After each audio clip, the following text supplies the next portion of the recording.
Chronicle khatna a bungthum kumpi pa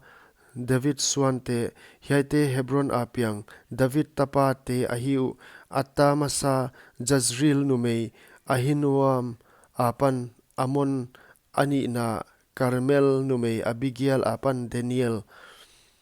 athumna Geshur kumpipa Talmai tanu maka tapa apan Absalom alina Hagit tapa Adoniza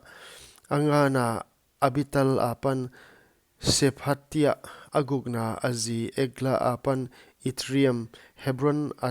tapa gukte apiang ua huai a kum sagi le khaguk vai ahom hi Jerusalem a kum somthum le kumthum vai ahom hi hiai te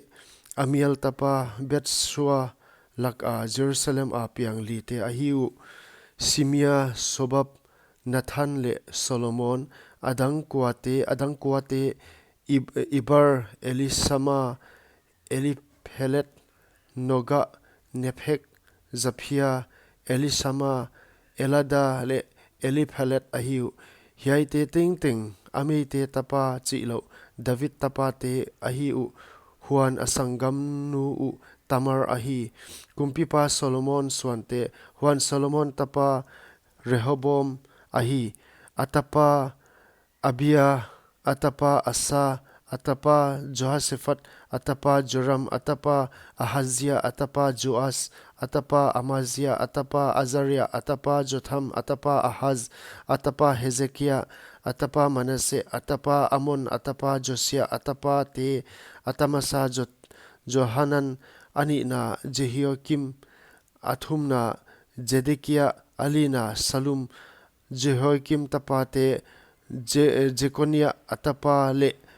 Zedekiah atapa ahiu Jekonian swante Huan Salmat pa Jekonia swante atapa Salathiel